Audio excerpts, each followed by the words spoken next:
கொட்டும் மழையும் பொருட்படுத்தாமல் எங்களுக்கு சமூக நீதி வேண்டும், அதை அடைந்தே தீருவோம் என்று எழுச்சியோடு வருகை தந்திருக்கின்ற என் தம்பிகளுக்கும் என் தங்கைகளுக்கும் மீண்டும் இந்த அன்புமணி ராமதாசின் பணிவான வணக்கங்கள். உச்சநீதிமன்றம் தமிழ்நாட்டில் வன்னிய குல சத்திரிய மக்களுக்கு உள் ஒதுக்கீடு வழங்கலாம், எந்த தடையும் கிடையாது, தரவுகளை சேகரித்து நியாயப்படுத்தி அவர்களுக்கு வழங்கலாம் என்று தெளிவான தீர்ப்பு வழங்கியிருக்கிறது. இந்த தீர்ப்பு வந்து 1000 நாட்கள் ஆகிறது. 1000 நாட்கள் ஆகியும் தூங்கிக் கொண்டிருக்கின்ற, இல்ல தூங்குவது போல் நடித்துக் கொண்டிருக்கின்ற இந்த திராவிட மாடல் திமுக அரசை நாங்கள் கண்டிக்கின்றோம். முதலமைச்சர் ஸ்டாலின் அவர்களே, உங்களுக்கு ஏதாவது சமூக நீதி மீது அக்கறை இருந்தால், எள்ளளவு அக்கறை இருந்தால், இந்த ஒடுக்கப்பட்ட மக்களுக்கு நீங்கள் உள் ஒதுக்கீடை வழங்கியிருப்பீர்கள் அல்லது வழங்குவீர்கள். உங்கள் தந்தையிடம் கற்றுக்கொள்ளுங்கள். இது ஏதோ ஒரு ஜாதி பிரச்சனை கிடையாது. தமிழ்நாட்டில் பெரும்பான்மை சமுதாயம் வன்னியர் சமுதாயம், மற்றொரு பெரும்பான்மை சமுதாயம் பட்டியலின சமுதாயம். இந்த 2 பெரு சமுதாயங்களும் அடக்கப்பட்டு, ஒடுக்கப்பட்டு, வஞ்சிக்கப்பட்டு, அடிமையாக்கப்பட்டு இன்று கூலி தொழிலாளர்களாக, விவசாய கூலிகளாக கிராமத்தில் வாழ்ந்து கொண்டு பறிப்பறிவில்லாமல் மதுவுக்கு அடிமையாக்கிக் கொண்டு, கல்லு உடைத்துக் கொண்டு, சாலைகளை போட்டுக்கொண்டு, கொத்தனார் வேலை செய்து கொண்டு அடித்தளத்தில் உள்ள மக்கள் இவர்கள் முன்னேற வேண்டும் என்று தொடர்ந்து எங்களுடைய மருத்துவர் ஐயா அவர்கள் 45 ஆண்டு காலம் போராடி வருகிறார்கள். அந்த போராட்டத்தில் எத்தனையோ சமுதாயங்களுக்கு விளக்கேற்றி வைத்திருக்கின்றார் எங்களுடைய மருத்துவர் ஐயா அவர்கள். இதுபோன்று இந்தியாவிலே எந்த தலைவரும் கிடையாது. எங்களுடைய மருத்துவர் ஐயா அவர்கள் இந்திய அளவிலே, தமிழ்நாட்டில் அளவில் இந்திய அளவிலே 6 இடஒதுக்கீட்டுகளை பெற்றுக் கொடுத்திருக்கின்றார்கள். 6 இடஒதுக்கீடு. இன்று வாழ்ந்து கொண்டிருக்கின்ற எந்த தலைவரும், இந்தியாவில் வாழ்ந்து கொண்டிருக்கின்ற ஒரு தலைவர் கூட ஒரு இடஒதுக்கீடு வாங்கி கொடுத்தது கிடையாது. ஆனால் எங்கள் ஐயா 6 இடஒதுக்கீடுகள், தமிழ்நாட்டில் 4, தேசிய அளவிலே 2. அப்படி இருந்தும் இன்று திராவிட மாடல் என்று சொல்லிக் கொண்டிருக்கின்ற முதலமைச்சர் ஸ்டாலின் அவர்களே, இந்த சமுதாயம் பாவப்பட்ட சமுதாயம். படிப்பறிவு எந்த அளவுக்கு இல்ல, கூலியாக குடிசையில வாழ்ந்து கொண்டு, அதிக குடிசை எங்க இருக்குது? வட தமிழ்நாட்டில் இருக்கு. அதிக படிப்பறிவு இல்லாத மாவட்டங்கள் எங்க இருக்குது? வட தமிழ்நாட்டில் இருக்கு. ஹியூமன் டெவலப்மெண்ட் இண்டஸ்ட்ரீஸ் எதுல குறைவா இருக்கிறது? வட தமிழ்நாட்டில் இருக்குது. தனிநபர் வருமானம் எங்கே குறைவா இருக்கிறது? தமிழ்நாட்டில் இருக்கு. அதிக குடிசைகள் உள்ள மாவட்டங்கள் எங்க இருக்கிறது? தமிழ்நாட்டில் இருக்கு, வட தமிழ்நாட்டில் இருக்கு. அதிக மது விற்பனை எங்க இருக்குன்னா அதுவும் வட தமிழ்நாட்டில் தான். இது ஒரு பெரிய சூழ்ச்சி. இந்த திராவிட கட்சிகள் இந்த பெரிய சமுதாயம் வளரக்கூடாது, இவர்கள் ஓட்டு மற்றும் வாக்கு வங்கியாக பயன்படுத்துகின்ற திராவிட கட்சிகள், குறிப்பாக திமுக, இவங்க படிச்சுட்டு முன்னுக்கு வந்துட்டாங்கன்னா அவங்களுக்கு ஓட்டு போட மாட்டாங்க. அந்த சூழ்ச்சி தான் இது. சூழ்ச்சி கலைஞர் PhD எல்லாம் பண்ணி வச்சுட்டார். ஸ்டாலின் அவருக்கு அந்த அளவுக்கு தெரியல. ஆனாலும் அவர் சுத்தி இருக்கிற 4-5 வியாபாரிகள் இருக்கிறாங்க. யாரு? அமைச்சர் என்ற பெயர்ல வியாபாரிகள் இருக்கின்றார்கள். ஆக எங்களுடைய கோரிக்கை என்ன? உச்சநீதிமன்றம் இங்க இருக்கின்ற மிக மிக மிக பின்தங்கிய சமுதாய வன்னியர்களுக்கு உள் ஒதுக்கீடு கொடுக்கலாம் என்று தீர்ப்பளித்திருக்கிறது. அதுல என்ன சொல்லியிருக்கிறாங்க உச்சநீதிமன்றம்? தரவுகளை சேகரித்து, டேட்டா சேகரித்து கொடுங்க. அந்த உச்சநீதிமன்ற தீர்ப்புல அதில் தெளிவாக சொல்லியிருக்கிறார்கள். என்ன தணிக்காச்சலம் ஆணையம், அதாவது இதுக்கு முன்பு இருந்த தணிக்காச்சலம் நீதியரசு தணிக்காச்சலம் ஆணையம் ஒரு பரிந்துரை கொடுத்திருக்கிறது. தணிக்காச்சலம் ஆணையம்னா மிகவும் பிற்படுத்தப்பட்ட ஆணையம், பேக்வர்ட் கிளாஸ் கமிஷன், பிற்படுத்தப்பட்ட ஆணையம். அது ஒரு பரிந்துரை கொடுத்திருக்கிறது. அந்த பரிந்துரையில வன்னியர்களுடைய எண்ணிக்கை மட்டும்தான் இருக்கிறது. வன்னியர்களுடைய சமூக பின்தங்கிய நிலை அந்த பரிந்துரையில இல்ல. அதனால நீங்க என்ன செய்யணும், தமிழக அரசு வன்னியருடைய மக்கள் தொகை இருக்கிறது, அதை சேர்த்து வன்னியர்களுடைய சமூக பின்தங்கிய நிலை, சோசியல் பேக்வர்ட்னஸ் ரெண்டுத்தையும் சேகரிச்சு நியாயப்படுத்தி நீங்க வன்னியர்களுக்கு எவ்வளவுனா உள்ஒதுக்கீடு கொடுக்கலாம் என்று உச்சநீதிமன்றம் தெளிவாக தீர்ப்பு வழங்கி இருக்கிறது. இதன் பிறகு எத்தனையோ முறை மருத்துவர் ஐயா அவர்களும் நானும் நம் கட்சியை சார்ந்தவர்களும் கௌரவ தலைவர் போன்றவர்கள் எல்லாம் எத்தனையோ முறை முதலமைச்சரை எத்தனையோ முறை சந்தித்தோம். அதிகாரிகளை 100க்கும் மேற்பட்ட முறைகள் அதிகாரிகளை சந்தித்திருக்கின்றோம். 100க்கும் மேற்பட்ட முறை. பேக்வர்ட் கிளாஸ் கமிஷன் சேர்மனை எத்தனையோ முறை சந்திச்சோம். டிஎன்பிஎஸ்சி அங்க போய் எத்தனையோ முறை சந்திச்சோம். எவ்வளவு கோரிக்கைகள், ஐயா கடிதங்கள் எல்லாமே. முதலமைச்சர் நான் நிச்சயமா செய்கிறேங்க, நான் பாக்குறேங்க, உறுதியா செய்கிறேங்க. சட்டமன்றத்தில் உறுதியளிக்கின்றார் முதலமைச்சர் ஸ்டாலின் அவர்கள். இவ்வளவு காலமாகியும் பிறகு இன்னைக்கு என்ன சொல்றாரு ஸ்டாலின், இல்லைங்க அது மத்திய அரசு தான் எடுக்கணும், கணக்கு எடுக்கணும். என்னையா கணக்கு எடுக்கணும்? என்ன கணக்கு எடுக்க போறீங்க? உச்சநீதிமன்றம் சொல்லிடுச்சு மக்கள் தொகை கணக்கெடுப்பு இருக்குது இல்ல. நான் ஒரு கேள்வி கேட்கிறேன். 20% எம்பிசி அதுல எப்படி கொடுத்தாங்க? ஐயா போராடினாரு. 21 உயிர்களை நாம் இழந்தோம். லட்சக்கணக்கான மக்கள் நம் சொந்தங்கள் சிறைக்கு சென்றார்கள். அதனால்தான் 20 விழுக்காடு வந்தது.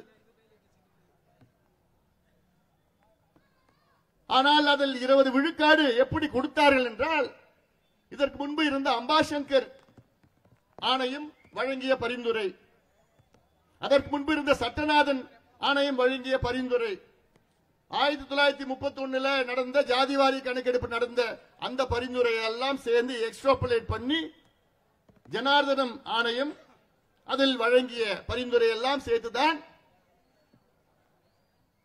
உள்ஒதுக்கீடு கொடுத்தாங்க. 20 விழுக்காடு அதற்கு முன்பு கொடுத்தார்கள், 89 கொடுத்தார்கள். அப்போ 20 விழுக்காடு எம்பிசி உள்ஒதுக்கீடு நீங்க ஏத்துப்பீங்க. ஆனால் அதற்குள் இருக்கின்ற வன்னியர்களுக்கு 10% உங்களுக்கு டேட்டா கிடையாது. எல்லாமே ஒரே பரிந்துரை தான். அருந்ததியர்களுக்கு 3 விழுக்காடு உள்ஒதுக்கீடு, அதே பரிந்துரை தான்.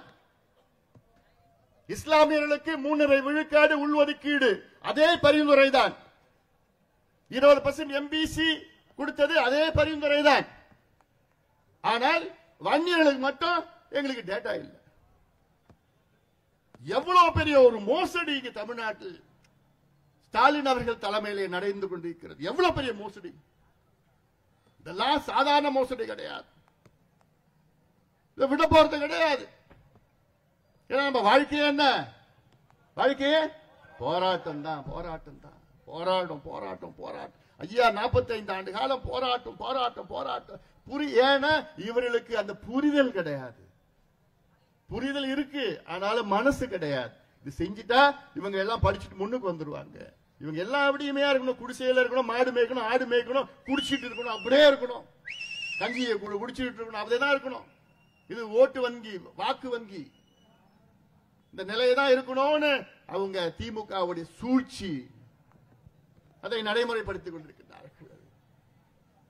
அதனால நான் கேட்கின்றேன் முதலமைச்சர் ஸ்டாலின் அவர்களே, உண்மையிலே நீங்க சமூக நீதி பத்தி பேசுறீங்கன்னா, திமுகவுக்கும் சமூக நீதிக்கு சம்பந்தம் இருந்தா இந்நேரம் நீங்க அதை கொடுத்திருப்பீங்க. அந்த பேப்பர் கொடுப்பேன். நான் அதுல சிலதுன்னா அவங்களுக்கு படிக்கணும். படிச்சேன்னா தேதி வாரியா என்ன நடந்ததுன்னு உங்களுக்கு நான் தெரியப்படுத்தும். அதாவது சமீபத்தில் பாத்தீங்கன்னா சில திமுக பொய் புழுகிகள், அவன் தொழிலே பொய் பொழுகிறது. என்ன பொறுத்த வரைக்கும் சில பேர் அதுல இருக்காங்க, கொஞ்சம் பேர் என்ன பொறுத்த வரைக்கும் அவன் முட்டா பசங்க, அவங்க அறிவு கிடையாது. ஆனா பொய்ய அப்படியே திருப்பி 10 முறை ஒரு பொய் சொல்ல என்ன உண்மையாயிடும், மக்கள் நம்பிடுவாங்க. அதுதான் கோயபிள்ஸ் பிரச்சாரம். கோயபிள்ஸ் பிரச்சாரம்னா ஒரு பொய்ய 10 முறை சொல்லி அது உண்மை நினைச்சுப்பான். நம்ம மக்கள் பாவம், அது தெரியாது. அது இதுதான் சொல்லிட்டு இருக்கிறான். உங்க ரூம போட்டு ஸ்கெட்ச போடுறானுங்க உள்ள உட்காந்துக்கிட்டு. என்னன்னு, நீ இதுல இந்த பொய்ய நீ பதிவு பண்ணு. இன்னொருத்தர், நீ இந்த பொய்ய டிவியில நீ பேசுறப்போ விவாதத்தில் நீ இந்த பொய்ய பேசு. இன்னும் இந்த பொய்ய நீ மேடையில நீ பேசு. இன்னொரு இந்த பொய்ய நீ பேஸ்புக் ட்விட்டர்ல போடுன்னு இவனுக்கு ஒரே பொய்ய எல்லா மத்தியிலையும் போட்டுட்டு இருக்கிறானுங்க. என்ன அதுல சொல்றானுங்க, உச்ச நீதிமன்றம், அதாவது நீதிமன்றமே தடை பண்ணிடுச்சு, எங்களுக்கு அதிகாரம் இல்லைன்னு ஒரு பொய்ய சொல்றான். அதுதான் நான் தெளிவா சொல்லிட்டேன். உச்ச நீதிமன்றத்துக்கு மேல யாரும் கிடையாது. அந்த உச்ச நீதிமன்றமே என்ன சொல்றாங்கன்னா, வன்னிய குல சத்திரிய மக்களுக்கு நீங்கள் உள்ஒதுக்கீடு கொடுக்கலாம், தாராளமா கொடுக்கலாம், எந்த தடையுமே இல்லைன்னு சொல்லிட்டாங்க. சொல்லி 1000 நாள் ஆயிடுச்சு. அந்த அடிப்படையில் தான் தமிழ்நாடு பிற்படுத்தப்பட்ட ஆணையமே ஒரு ஜியோ போட்டு இருக்கு. தமிழக அரசு ஒரு ஜியோ போட்டு அந்த ஆணையத்துக்கு பரிந்துரைக்காக அனுப்பி இருக்கிறது. அதை அனுப்பி கிட்டத்தட்ட 2.5 வருஷம் ஆயிடுச்சு. எல்லாம் எவ்வளவு இன்னும் அதை பத்தி பேசணும்னா எவ்வளவு பேசலாம். இன்னொன்னு பொய்ய இப்ப இந்த பொய் புழுகிகள் என்ன சொல்லிட்டு வராங்கன்னா, இது தேர்தல் வருது, தேர்தலுக்காக இவனுங்க அப்பப்ப போராடுவாங்க. படுபாவீங்களா, உங்க நாக்கே அழுகிட்டு வந்தா அவங்களுக்கு. தேர்தலுக்கு இதுக்கு என்ன சம்பந்தம்? தேர்தல் வரும் போவோம். நாங்க கேட்கறது எங்க பிள்ளைகளுக்கு படிப்பு வேணையா, எங்க பிள்ளைகளுக்கு வேலை வேணையா, பொழப்பு வேணையா, வாழ்வாதாரம் வேணையா. அதுக்கும் தேர்தலுக்கு என்ன சம்பந்தம்? உங்க கையில அதிகாரம் இருக்கு, கையெழுத்து போடணும் நீங்க. அதுதான் நாங்க கேட்கிறோம். தேர்தல்லாம் எங்களுக்கு ஒரு பெரிய ஒரு பொருட்டாயா? எங்களுக்குலாம் இந்த மக்களுடைய வளர்ச்சி தான் எங்களுக்கு வேணும். காலகாலமா அடிமையா இருக்கின்ற அந்த மக்கள் முன்னேறுவதுதான் எங்களுடைய கொள்கை, எங்களுடைய லட்சியம்.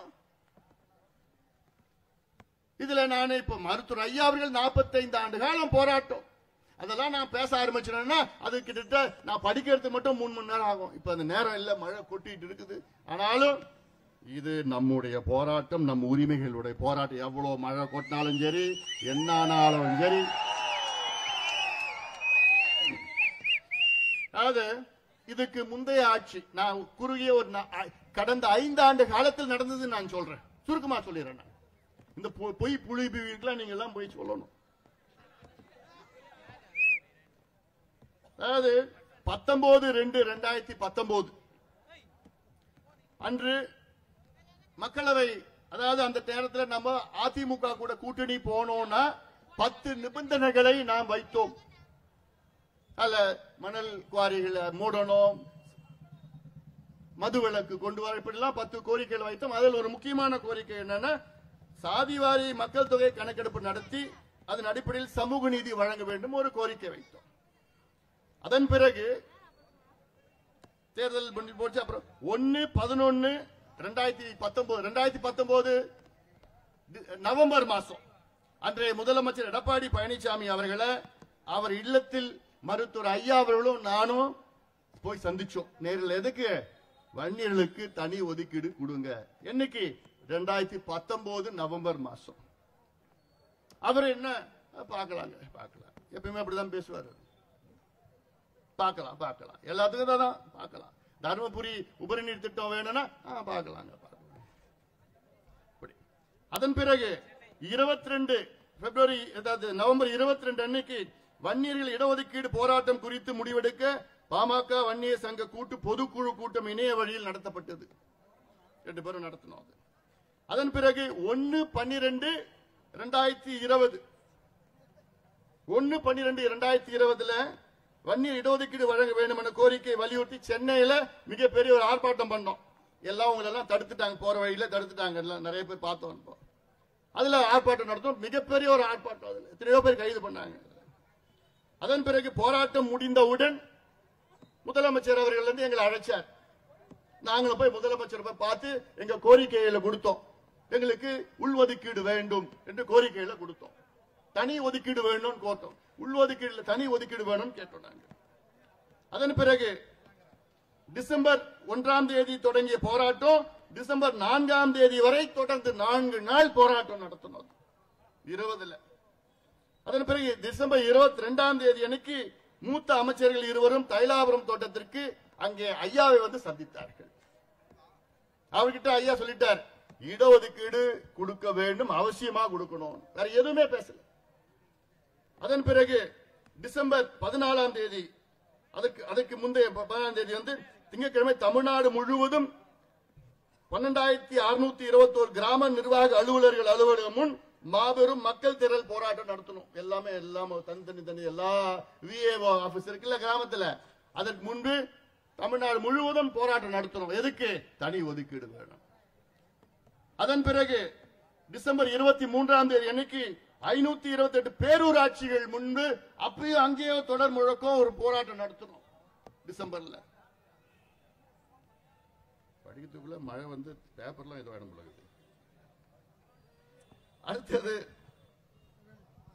அடுத்தது பாத்தீங்கன்னா டிசம்பர் 30ஆம் தேதி 388 ஊராட்சி ஒன்றியங்களில் அங்கே போராட்டம் நடத்தணும்.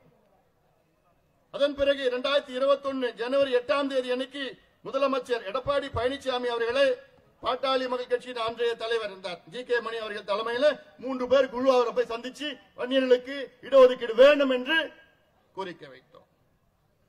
அதன் பிறகு ஜனவரி 11ஆம் தேதி அமைச்சர்கள் தங்கமணி, வேலுமணி ஆகிய மருத்துவர் ஐயா அவர்கள் தைலாபுரம் தோட்டத்தில் சந்திச்சாங்க. ஐயா சொன்ன வார்த்தை, இடஒதுக்கீடு அவசியமா கொடுக்கணும். அங்க மற்றபடி பேச கூட்டணி எதுவும் பேசல, இடஒதுக்கீடு பேசியாச்சு. இல்ல அவங்க போயிட்டாங்க. அப்புறம் அதன் பிறகு ஜனவரி 29ஆம் தேதி வெள்ளிக்கிழமை காலை தமிழ்நாட்டில் 38 மாவட்ட தலைநகரங்களில் ஒரு ஆர்ப்பாட்டம் நடத்தணும். எத்தனை போராட்டம், எத்தனை ஆர்ப்பாட்டம் நடத்திட்டு இருக்கிறோம். அதே போன்று அதுக்கு முன்பு டிசம்பர் 30ஆம் தேதி அப்ப ஜனவரி 31ஆம் தேதி அன்னைக்கு பாத்தீங்கன்னா பாமக சிறப்பு நிர்வாக குழு கூட்டம் நடத்தணும். ஐயா தலைமையில நடத்தணும். எதுக்கு? இந்த இடஒதுக்கீடுக்கு தான் நடத்தணும். அப்புறம் பிப்ரவரி 3ஆம் தேதி வன்னியர் இடஒதுக்கீடு குறித்து தமிழக அரசுடன் பாமக குழுவினர் பேச்சு. அதன் பிறகு 2021 பிப்ரவரி 26ஆம் நாள் தமிழக சட்டப்பேரவையில் வன்னியர்களுக்கு 10.5 விழுக்காடு இடஒதுக்கீடு சட்டம் வழங்கப்பட்டது. இவ்வளோ பிறகு அதுக்கப்புறம் தான் சட்டத்தை கொண்டு வந்தாங்க. அதன் பிறகு 2026ஆம் தேதி அரசாணை பிறப்பிக்கப்பட்டது.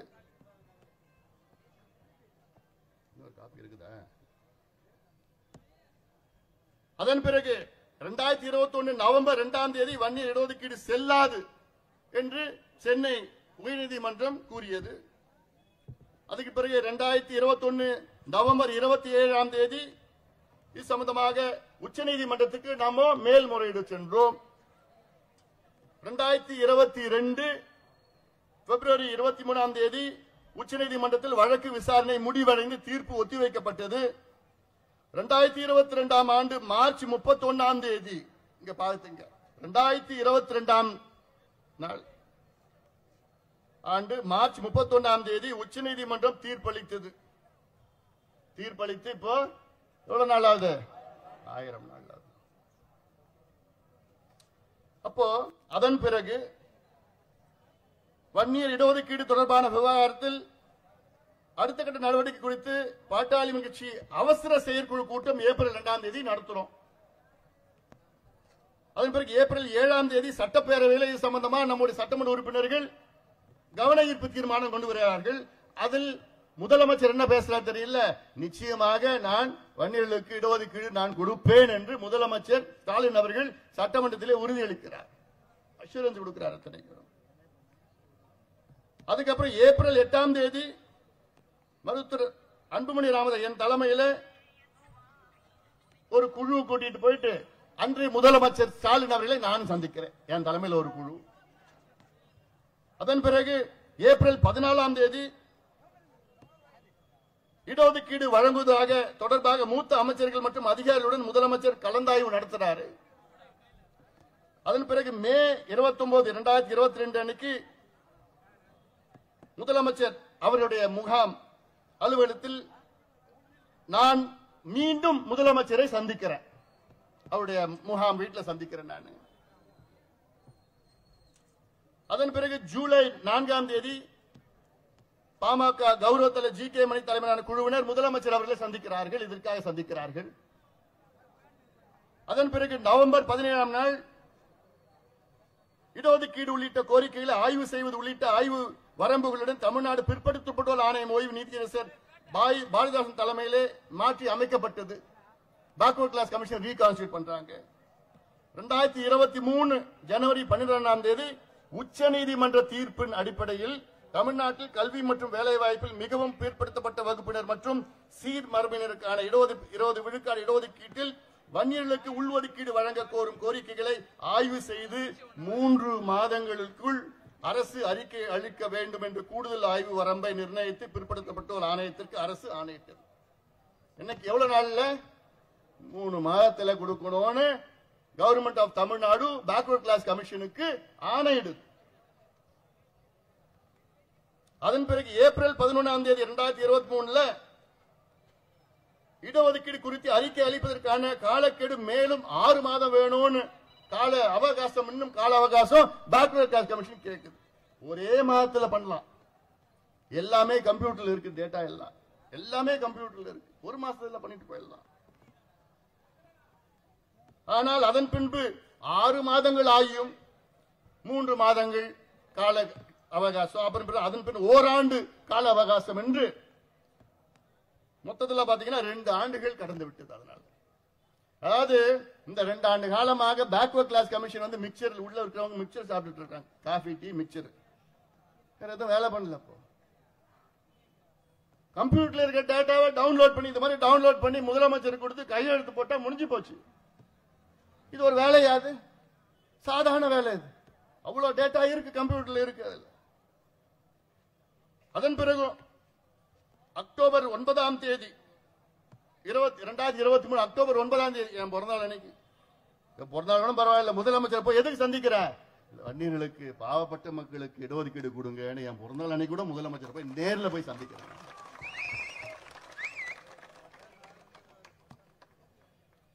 அதன் பிறகு 10 நாட்கள் கழிச்சு மருத்துவர் ஐயா அவர்கள் யாரை சந்திக்கிறாரு? முதலமைச்சர் ஸ்டாலின் அவர்களை சந்திக்கிறார். மருத்துவர் ஐயா மீண்டும் சந்திக்கிறார் ஸ்டாலின் அவர்கள். எதுக்கு? இடஒதுக்கீடு, வன்னியர்கள் இடஒதுக்கீடு. அதன் பிறகு 29ஆம் தேதி விழுப்புரத்தில் இடஒதுக்கீடு போராளி நினைவு மண்டபத்தை திறக்க வைக்க வரும் போது வெளியிட வேண்டும் என்று கோரி ஐயா அவர்கள் 24ஆம் தேதி, எப்போ சமீபத்தில் 24ஆம் தேதி ஒரு கடிதம் எழுதினார் முதலமைச்சருக்கு. வன்னியர் மணிமண்டபம் நீங்க திறக்க வரீங்க, அது பரவாயில்ல, ஆனா அதை விட முக்கியம் எது? வன்னியர்களுக்கு உள்ஒதுக்கீடு வேணும், இடஒதுக்கீடு வேணும், அதுதான் முக்கியம். நீங்க மணிமண்டபம் திறக்க வர அன்னைக்கு நீங்க வன்னியர்களுக்கு உள்ஒதுக்கீடு கொடுப்போம், கொடுத்து விட்டோம், இல்ல கையெழுத்து போட்டு வந்துட்டேன்னு ஏதாவது ஒரு அறிவிப்பு வேணும் அப்படின்னு முதலமைச்சர்கிட்ட லெட்டர் போடுறார். அந்த லெட்டர் பார்த்த உடனே முதலமைச்சர் அந்த நிகழ்ச்சிக்கு வரல. கேட்டா மழைன்னு சொல்லிட்டார்.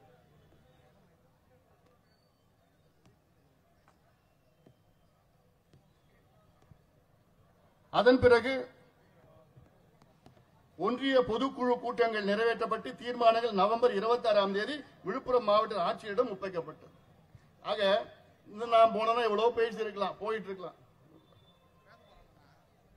இவ்வளவு செஞ்சோம். ஒரு சில முட்டா பசங்க இவனுக்கு வந்து எலெக்ஷனுக்காக, தேர்தலுக்காக இப்படி எல்லாம் சொல்லிட்டு இருக்காங்க. அதாவது கடந்த தேர்தலில் நடந்தது தெரியல உங்களுக்கு எல்லாம். அன்றைக்கு எடப்பாடி பழனிசாமி முதலமைச்சராக இருந்த நேரத்தில் ஐயா என்ன சொன்னாரு? எங்களுக்கு ஒரு சீட்டு கூட வேண்டாங்க, வெத்து பேப்பர்ல நான் கையெழுத்து போட்டு கொடுக்கிறேன், எங்களுக்கு வேண்டியது இந்த மக்களுக்கு, வன்னியர்களுக்கு உள்ஒதுக்கீடு கொடுங்க. இதுதான் கேட்டேன். அது எதுவுமே வேண்டாம். தேர்தல் எங்களுக்கு பெருசு கிடையாதுயா. தமிழ்நாட்டின் வளர்ச்சி தான் எங்களுக்கு பெருசு. தமிழ்நாட்டில் அடக்கப்பட்ட, ஒடுக்கப்பட்ட, வஞ்சிக்கப்பட்ட, பின்தங்கியுள்ள மக்கள் முன்னேற வேண்டும். இது வன்னியர்கள் மட்டும் கிடையாது, அது போன்ற இருக்கின்ற மற்ற சமுதாயங்களும் முன்னேற வேண்டும் என்றுதான் எங்களுடைய நிலைப்பாடு. அதுதான் உண்மையான சமூக நீதி.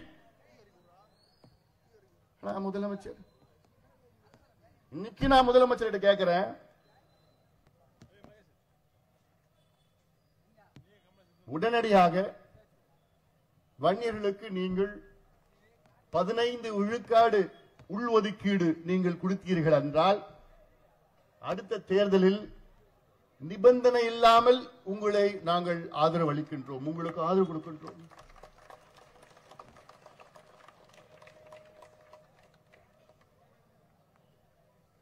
பதினைந்து விழுக்காடு கையெழுத்து போடுங்க, ஒட்டுமொத்த இந்த சமுதாயம் உங்களுக்கு ஆதரவு அளிக்கும்.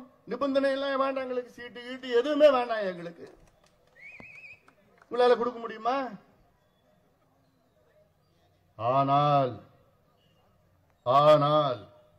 அப்படி கொடுக்கவில்லை என்றால் வீடு வீடாக சொல்வோம், தெரு தெருவாக சொல்லி ஸ்டாலின் அரசு, ஸ்டாலின் அவர்கள் வன்னியர்களுடைய விரோதி விரோதி விரோதி என்று வீடு வீடாக போய் பிரச்சாரத்தை மேற்கொள்வோம், வீடு வீடாக பிரச்சாரத்தை மேற்கொள்வோம். அடுத்த தேர்தலில் மானமுள்ள ஒரு வன்னியம் கூட உங்களுக்கு வாக்களிக்க மாட்டான்.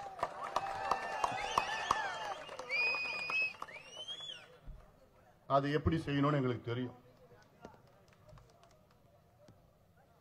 இது எங்களுடைய சமூக நீதி போராட்டம். இதை சில பேர் கொச்சப்படுத்திட்டு இருக்கிறாங்க உங்க கட்சியில. அதை கூட கண்டிக்க துப்பு இல்லை உங்களுக்கு.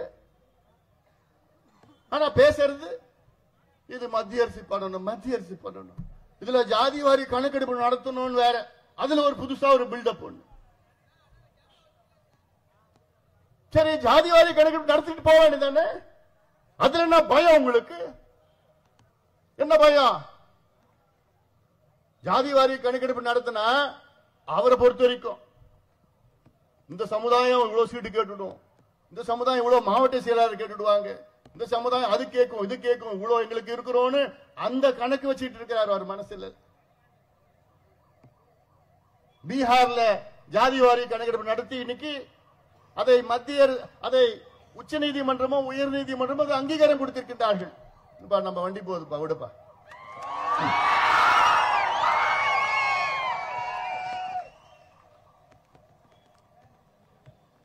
தெலுங்கானா மாநிலத்தில் 27 நாட்களில் ஜாதிவாரி கணக்கெடுப்பு நடத்தி முடித்திருக்கின்றார்கள். எவ்வளவு நாள்ல? 27 நாட்களில். ரேவந்த் ரெட்டி அவருக்கு சமூக நீதி உணர்வு இருக்கிறது. 27 நாட்களை கணக்கெடுப்பு நடத்தி இப்போ அது பரிந்துரை கிட்ட வந்துடுச்சு. இப்போ ஆந்திராவில் எடுத்து முடிச்சுட்டாங்க, கர்நாடகாவில் எடுத்து முடிச்சுட்டாங்க, ஒரிசால எடுத்துட்டு இருக்கிறாங்க, ஜார்க்கண்ட்ல எடுத்துட்டு இருக்கிறாங்க, பீகார்ல முடிச்சிட்டாங்க. ஆனா சமூக நீதி எங்க தாத்தா, எங்க அப்பா, எங்க அம்மா எல்லாம் சமூக நீதி எங்களுக்கு கத்து கொடுத்தாங்க, சமூக நீதி சோறு போட்டு நாங்க தான் வளர்ந்தோம், இப்படி எல்லாம் சொல்லி வசனம் பேசுகிற திமுக சமூக நீதிக்கு உங்களுக்கு சம்பந்தமே இல்லையா? இன்னைக்கு தந்தை பெரியார் அவருடைய நினைவு நாள். இன்னைக்கு அவரை நாங்கள் என்றுமே நாங்கள் வணங்குவோம். அவர்தான் எங்களுடைய கொள்கை வழிகாட்டி. தந்தை பெரியார் அவர்களும் அண்ணல் அம்பேத்கர் அவர்களும் புரட்சியாளர் கார்ல் மார்க்ஸ் அவர்களும் எங்களுடைய கொள்கை வழிகாட்டி, ஐடியாலஜிஸ். அவர்கள் என்ன கொள்கை வைத்திருக்கின்றார்கள் அதை நாங்கள் உள்வாங்கி அதை நாங்கள் கடைபிடிப்போம், கடைபிடித்துக் கொண்டிருக்கின்றோம். அவருடைய கொள்கைகளை நாங்க தான் நிறைவேற்றிட்டு இருக்கிறோம். ஆனால் அவங்க பேரை சொல்லி ஏமாத்திட்டு இருக்கிற கட்சிகள்லாம் இருக்கு. அதுல நம்பர் 1 யாரு? திமுக. நம்பர் 1 பேரு தான். சமீபத்தில் கூட அம்பேத்கர், அண்ணல் அம்பேத்கர் திமுக தொடங்கி 1949, பாட்டாளி மக்கள் கட்சி தொடங்கி 1989, 40 ஆண்டுகளுக்கு பிறகுதான் நம்ம கட்சி தொடங்கணும். இந்த 40 ஆண்டு காலத்துல 49 இருந்து 89 வரைக்கும் திமுகவில் அம்பேத்கர் அவர்களை பற்றி ஏதாவது ஒரு வார்த்தை, ஒரு படம் எங்கேயாவது பேசினாங்களா? இன்னைக்கு கூட பேசல. ஆனா 89 நம்ம கட்சி தொடங்கின முதல் நாள் என்ன பண்ணோம்? தந்தை பெரியார் அவர்கள், அண்ணல் அம்பேத்கர் அவர்கள், புரட்சியாளர் கால் மார்க்ஸ் எங்களுடைய கொள்கை வழிகாட்டி ஐடியாலஜி படத்தை போட்டு இன்னைக்கு தமிழ்நாட்டில் யார் வீட்டிலேயே அம்பேத்கருடைய சிலை இருக்கு? எங்களுடைய ஐயா வீட்டில் இருக்கியா? தமிழ்நாட்டில் 7 நாள்ல ஒரே நாள்ல 7 அம்பேத்கர் சிலையை திறந்தது யாரு? எங்களுடைய ஐயா. 100 அம்பேத்கர் சிலைக்கு மேல் திறந்திருக்கிறோம் தமிழ்நாட்டில். இதை மக்கள் புரிந்து கொள்ள வேண்டும். இவங்களோட நோக்கம் என்ன? அதாவது அந்த காலத்தில் ஒரு சொல்லு இருக்கு, ஊர் ரெண்டு பட்டா கூத்தாடிகளுக்கு கொண்டாட்டம். அப்ப நான் யாரையும் கூத்தாடின்னு சொல்லல. இப்ப ஊர் ரெண்டு பட்டுனா ஊர்னா என்ன? அப்போ ஒரு பக்கம் வன்னியர்கள், ஒரு பக்கம் பட்டியலினத்தை சமுதாயத்தை சார்ந்தவர்கள். இவங்க சண்டை போட்டுக்கிட்டாங்கன்னா யாரு கூத்தாடிங்க? திமுக தான். அவங்களுக்கு தான் கொண்டாட்டம். அதை மக்கள் புரிந்து கொள்ள வேண்டும். 2 பேரும் சண்டை போட விட்டுட்டு இருக்காங்க காலகாலமா. இவங்க தான். அதுல திமுக PhD படிச்சிருக்கு. 2 பேரும் சண்டை போட்டுங்கடா. ஒண்ணு இவங்க வருவாங்க, இல்ல அவங்க வருவாங்க. வச்சுக்கிட்டு ஓட்டு போட்டு ஆட்சிக்கு வந்து முதலமைச்சர், எங்க தாத்தா முதலமைச்சர், அப்புறம் அப்பா முதலமைச்சர், அப்புறம் புள்ள முதலமைச்சர், அப்புறம் பேர பிள்ளைங்க, அப்புறம் புள்ளு பேர பசங்க. அதெல்லாம் போகாது. போவதெல்லாம் புரிஞ்சு போச்சு. ஏன்னா மக்கள் உங்களை பத்தி தெரிஞ்சுக்கிட்டாங்க. சும்மா விளம்பரப்படுத்திக்கிட்டு தினம் ஒரு 2 மணி நேரம் கால் ஷீட் அவ்வளவுதான் நடக்குதுங்க. புரியுதா? Call sheet. சரி, நான் பேச போய் 2 மரம் வருவாங்க, வந்து மீடியாலாம் வீடியோ போட்டோ எடுத்து அவ்வளவுதான், முடிஞ்சு போச்சு. அவ்வளவுதான். அடுத்த நாள் 2 மணி நேரம் வருவாங்க, கால் ஷீட், அப்படியே போட்டோ எடுத்து வீடியோ எடுத்து அன்னைக்கு விவாதம். ஐயா, முந்தா நாள் திருவண்ணாமலையில நடத்தணுமே ஒரு மாநாடு.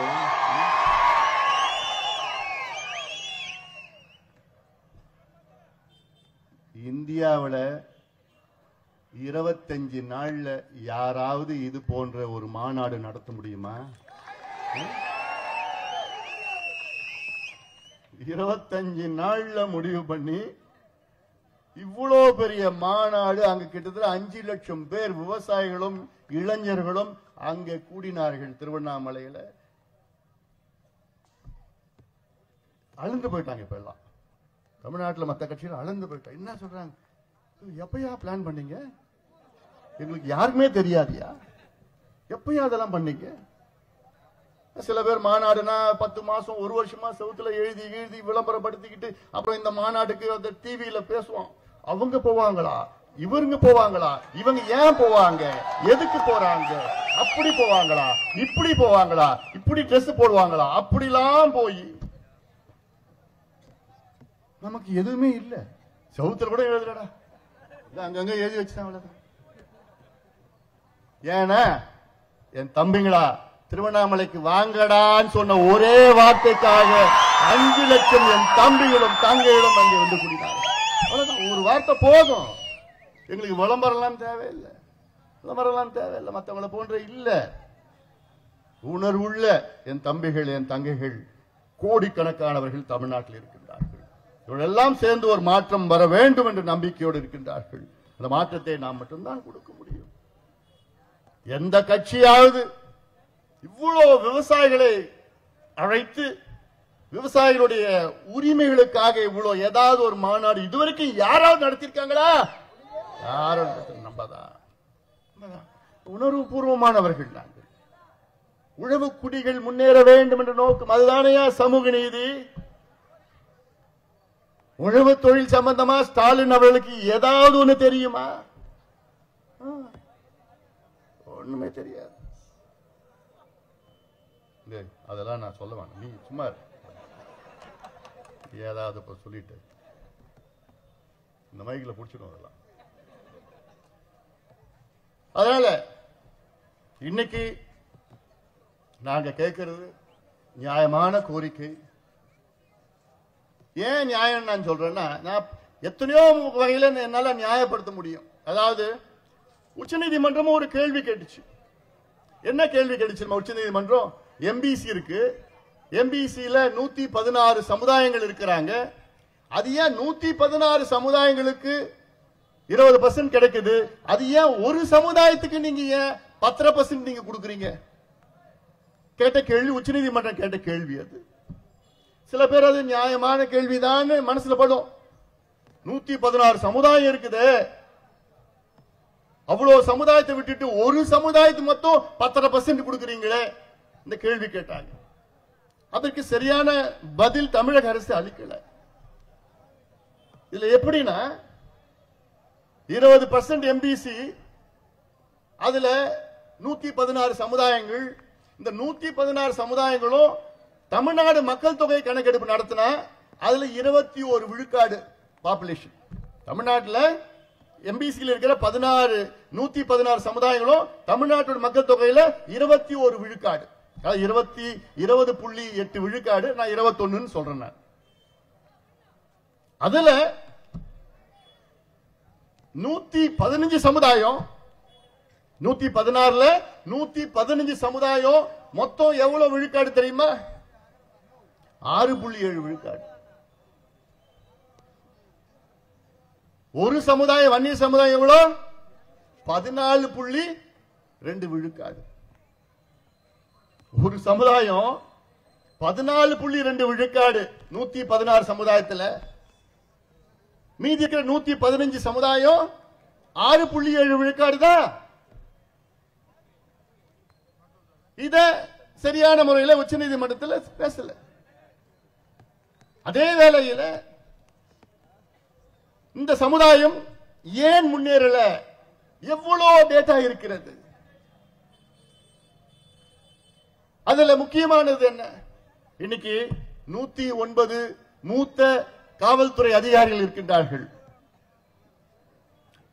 மூத்த ஐஏஎஸ், அதாவது டிஜிபி, ஏடிஜிபி, ஐஜி, டிஐஜி, அதுக்கு கீழே எல்லாம் எஸ்பி எல்லாம் இருக்கிறாங்க. அதெல்லாம் இல்ல, நான் டிஐஜி லெவல்ல சொல்ல. டிஐஜி, ஐஜி, ஏடிஜிபி, டிஜிபி 109 பேர் இருக்கிறாங்க தமிழ்நாட்டில் மூத்த காவல்துறை. அது எத்தனை பேர் தெரியுமா? வன்னியர் எத்தனை? ஒன்னே ஒண்ணுதான். இது எவ்வளவு அநியாயம் இல்ல, இது அக்கிரமம் இல்ல, இது இதுவா சமூக நீதி? தமிழ்நாட்டில் 15-18% உள்ள ஒரு சமுதாயத்தில் 109 ஐஏஎஸ் அதிகாரி, ஐபிஎஸ் அதிகாரிகள், மூத்த அதிகாரிகள் ஒரே ஒருத்தர் தான் வன்னியர்னா, அப்ப என்னையா பண்ணி நீங்க இவ்வளவு காலமா நீங்களா சமூக நீதி பத்தி பேசுவதற்கு உங்களுக்கு யாருக்காவது தகுதி இருக்காயா? இன்னைக்கு கதை விட்டுட்டு இருக்கிற குரூப் 1ல இவங்க இவ்வளவு வந்துட்டாங்க, அவ்வளவு வந்துட்டாங்கன்னு சொல்லிட்டு. குரூப் 1ல வந்திருந்தாங்கன்னா இந்நேரம் எத்தனையோ பேர் வந்து டிஐஜி, ஐஜில வந்திருக்கணுமே. இவ்வளவு காலமா யாருமே வரலையே. இதோட ஒரு அநியாயம் இருக்குமா என் சமுதாயத்திற்கு? தமிழ்நாட்டில் மொத்தம் கிட்டத்தட்ட ஒரு 320 ஐஏஎஸ் அதிகாரிகள் இருக்கிறார்கள், ப்ரமோஷன் எல்லாம் சேர்த்து. அந்த 320 ஐஏஎஸ் அதிகாரிகள் கிட்டத்தட்ட 53 துறைகள் செயலாளர்கள் இருக்கின்றார். Secretary, health secretary, finance secretary, industrial secretary, அது மாதிரி செக்ரட்டரி இருக்கிறாங்க. 53 செக்ரட்டரியில எத்தனை பேர் தெரியுமா வன்னியர்? எத்தனை பேரு? 0. ஒருத்தர் தான் இருந்தாங்க, அவரையும் காலி பண்ணிட்டாங்க. அப்போ இந்த சமுதாயத்துடைய ஓட்டு மட்டும் வேணும் உங்களுக்கு. ஆனா இந்த சமுதாயம் முன்னேறக்கூடாது. ஓட்டு வங்கி தான், அடிமையா இருக்கணும், குடிச்சு குடிச்சு குடிச்சு நாசமா போகணும், கூலியாதான் இருக்கணும். ஆனா இவங்க படிக்க கூடாது, படிச்சு வேலைக்கு போக கூடாது. நீ இடஒதுக்கீடு கொடுக்க மாட்டீங்க. நியாயமான இடஒதுக்கீடு, நாங்க வாங்குற இடஒதுக்கீடு, நாங்க தியாகம் செய்த இடஒதுக்கீடு. 21 தியாகிகள் ஒரே நாள்ல காவல்துறையில சுட்டாங்க பாருங்க தியாகிகள். அன்னைக்கு யாராவது கேட்டீங்களா? ஐயா வாய திறந்தீங்களா? அன்னைக்கு ஒரு தலைவர், ஒரு இயக்கத்தை சார்ந்தவர் அதை ஏதாவது ஒருத்தர் கண்டிச்சீங்களா? இல்ல இல்ல, கேட்கறதுக்கு நாதி இல்ல. அன்னைக்கு ஆனா இன்னைக்கு 116 சமுதாயம் கொடுத்துட்டு போங்க, தப்பு கிடையாது. ஏன்னா இது ஐயா பொறுத்த வரைக்கும் சமூக நீதினா பின்தங்கிய அத்துணை சமுதாயங்களும் முன்னேறணும், வண்டியர் மட்டும் கிடையாது, எல்லா சமுதாயம் முன்னேறணும். அதுதான் உண்மையான சமூக நீதி. எல்லாத்துக்கும் கொடு. அவங்களுடைய மக்கள் தொகை கணக்கெடுப்பு, மக்கள் தொகை ஒரு பக்கம், சமூக பின்தங்கிய நிலை, ரெண்டுத்தையும் சேர்த்து கொடு, சேர்த்து கொடு. அதுதான் உண்மையான சமூக நீதி. அதை கொடுக்க முடியல. ரொம்ப நாளுக்கு அப்புறம் இன்னைக்கு சுதந்திரம் அடைந்து 78 ஆண்டுகள் ஆகிறது. ஆனால் வன்னியர் சமுதாயத்தில் முதல் நேரடியாக IAS தேர்வில் தேர்ச்சி பெற்ற ஒரு நபர் எப்ப தெரியுமா ஆச்சு? இந்தியா சுதந்திரம் அடைந்து 76 ஆண்டுகளுக்கு பிறகு இந்த சமுதாயத்தில் நேரடியாக IAS தேர்வு தேர்ச்சி பெற்ற ஐஸ்வர்யா. இதுக்கு 76 ஆண்டுகள் ஆகிறது. அப்போ நினைச்சு பாருங்க சமுதாயம். இப்ப இருக்கிற IAS அதிகாரி எல்லாம் எப்படி? அவங்க ப்ரமோஷன்ல வந்தவங்க, டைரக்டா யாரும் வர முடியல. இவ்வளோ பின்தங்கி இருக்கிற சமுதாயம், இவ்வளோ பெரிய சமுதாயம், நீ உண்மையிலே உங்க மனசுல ஈரம் இருந்தா, உங்க மனசுல சமூக நீதி என்ற அக்கறை இருந்தால், இந்த சமுதாயம் இவ்வளவு பின்தங்கி இருக்குது, இவ்வளவு பெரிய சமுதாயம் இருக்கிறது, இது எப்படியாவது முன்னேற்றணும்னு இடஒதுக்கீடு மட்டுமில்ல, நலத்திட்டங்கள் இந்த வட மாவட்டங்கள்ல நிறைய செஞ்சிருக்கணுமே. நீங்க இல்லையே. திமுகவுக்கு வாழ்வு கொடுத்ததே வன்னியர்கள் தான். திமுக போட்டியிட்ட முதல் தேர்தல் 1957 தேர்தலில் திமுக 15 தொகுதிகள் வெற்றி பெற்றது. அதில் 16 தொகுதிகள் எங்க சார்ந்தது? வட மாவட்டம், நம்ம பகுதியில். அவர் மட்டும், கலைஞர் மட்டும் அந்த குளித்தலையில, அதுவும் கிட்டத்தட்ட நம்ம பகுதி மாதிரிதான். காவிரிக்கு தெற்கே ஒண்ணும் கிடையாது, காவிரிக்கு வடக்கு தான் இல்ல. 62ல 50 தொகுதிகள் வெற்றி பெறுகிறார்கள். அதுல 45 தொகுதிகள் வட மாவட்டத்தை சார்ந்த. 67 ஆட்சிக்கு வருகிறார்கள், 138 தொகுதிகள். அதில் கிட்டத்தட்ட 90 தொகுதிகள் வட மாவட்டத்தை சார்ந்தது. இவ்வளோ அந்த மக்கள் ஓட்டு போட்டு போட்டு போட்டு உங்களை முதலமைச்சர், உங்களை துணை முதலமைச்சர், இப்ப உங்க புள்ள துணை முதலமைச்சர். ஏன் மூத்த அமைச்சர் துரைமுருகன் அவர்களுக்கு துணை முதலமைச்சர் கொடுத்தா என்ன உங்களுக்கு வலிக்குதா? ஏன் அவர் உழைக்கலையா? இன்னைக்கு திமுகவிலே மூத்தவர் அவர்தான். எவ்வளவு தியாகம் பண்ணிருக்கிறாரு, எத்தனை முறை சிறைக்கு சென்றிருக்கின்றார்கள், இந்த கட்சிக்காக எவ்வளவு உழைத்திருக்கின்றார். ஏன் அவருக்கு ஒரு துணை முதலமைச்சர் கொடுத்துட்டு போலாமே, இன்னொரு துணை முதலமைச்சர் கொடுத்துட்டு போலாமே? ஏன் உங்களுக்கு மனசு வரல? ஏன் அவர் எந்த சமுதாயத்தில் பிறந்துட்டாரு? பாவப்பட்ட சமுதாயம். அதான் ஒரே காரணம், வேற இல்ல. வேற வழி இல்லாம இன்னைக்கு பொருளாளரோ பொதுச் செயலாளரும் கொடுத்திருக்காங்க, வேற வழி இல்ல. இல்ல அதையும் பிடிங்கிட்டு வாங்க. இப்ப இருக்கிறது யாரு? சுத்தி வியாபாரிகள் வச்சிருக்கார். சுத்தி முதலமைச்சர் ஸ்டாலின் அவர்கள் சுத்தி வியாபாரிகள். அவங்களுக்கு பிசினஸ் தான் தெரியும் தவிர நிர்வாகம் தெரியாது. ஒரு வியாபாரி காலையில வந்து இன்னைக்கு ஈபில எவ்வளவு வருமானம், இன்னைக்கு கலால் துறையில எவ்வளவு வருமானம், டாஸ்மார்க்ல எவ்வளவு வருமானம் வருவார் ஒரு வியாபாரி. இன்னொரு வியாபாரி இன்னைக்கு ஹைவேஸ்ல எவ்வளவுப்பா இன்னைக்கு எடுப்பா, கணக்கு எடுப்பா. இன்னைக்கு பிடபிள்யூடியில் எவ்வளவுப்பா இன்னைக்கு வருமானம், இதெல்லாம் கல்லா கட்டிக்கிட்டு எடுத்துன்னு போய் ஒப்படைக்கணும். இது போன்ற வியாபாரிகள் தான் முதலமைச்சர்களுக்கு ஆலோசகர்களாக இருக்கின்றார்கள். இவங்களுக்கு சமூக நீதி சம்பந்தம் இருக்கா? வியாபாரிகளுக்கும் சமூக நீதிக்கு சம்பந்தம் இருக்கா?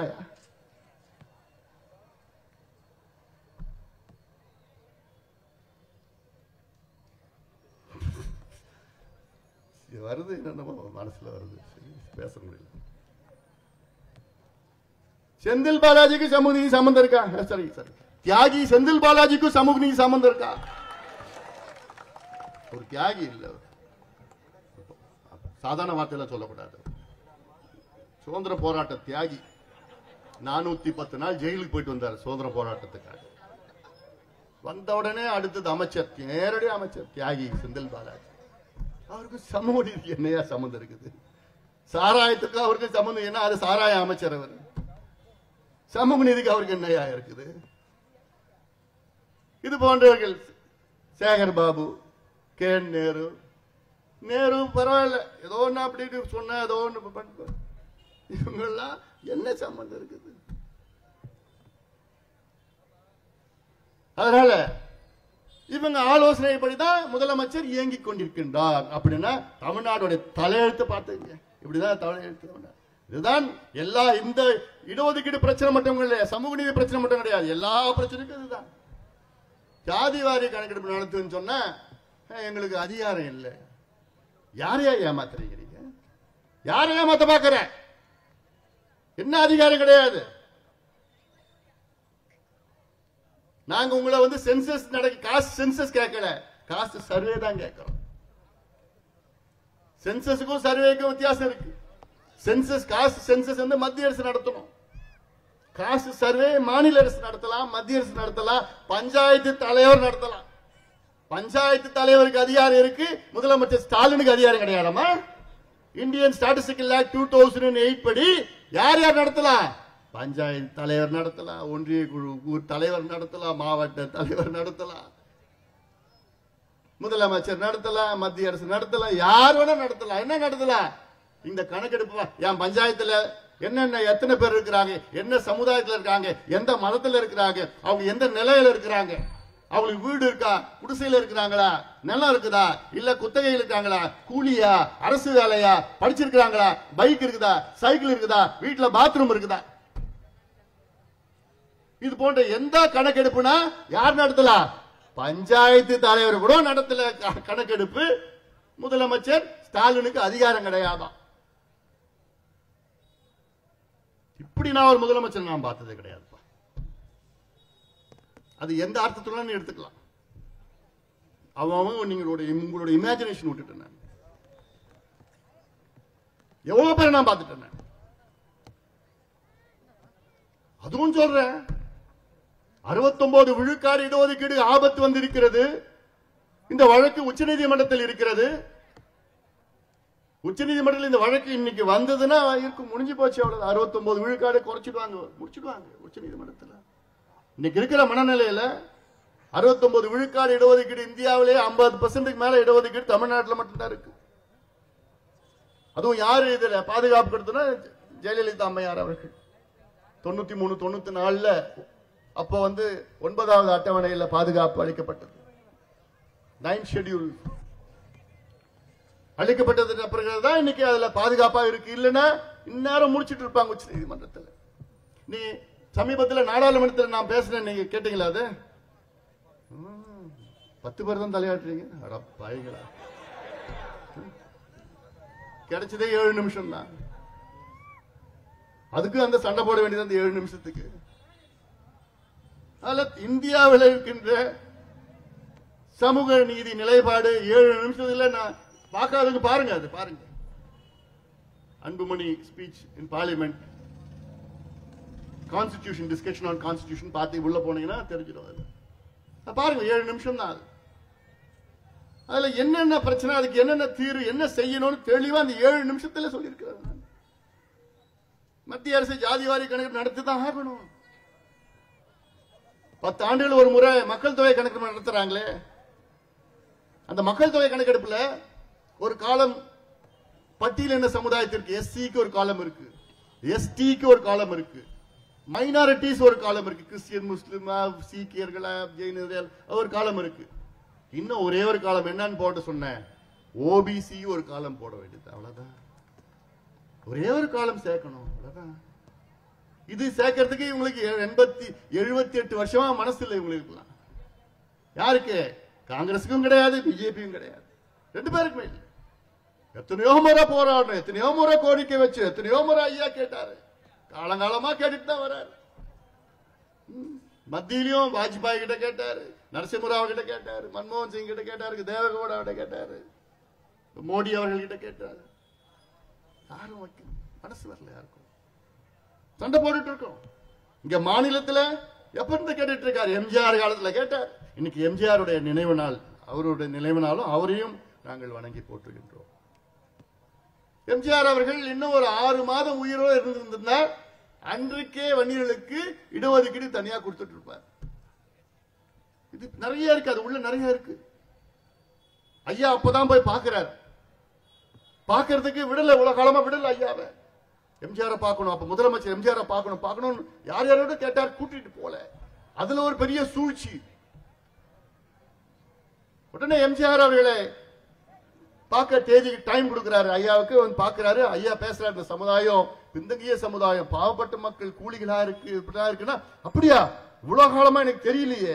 அப்புறம் கூப்பிட்டார் ஒரு அமைச்சர், இன்னொரு அமைச்சர், 2 பேரும் சொல்ல வேண்டாம், நான் பேர வேண்டாம், கூப்பிட்டு திட்டார். என்னையா பண்றீங்க, இவ்வளவு பெரிய மனுஷன் இவ்வளவு பெரிய பிரச்சனையே சொல்றாரு, எனக்கு ஏன் இவ்வளவு நாள் சொல்லல அப்படின்னு கூப்பிட்டு ஐயா முன்னாடியே திட்டுறாரு. அவங்களும் இல்லைங்க போயா அப்படின்னு சொல்லி அனுப்பிச்சு விட்டுட்டு, நான் நிச்சயமா நான் செய்கிறேன் அப்படின்னு எம்ஜிஆர் அவர்கள் ஐயாவுக்கு வாக்குறுதி கொடுத்தார். ஆனா அதுக்கப்புறம் என்னாச்சு, அடுத்த மாதமே எம்ஜிஆருக்கு அந்த சிறுநீர பிரச்சனை, அப்புறம் அமெரிக்கா போனார்.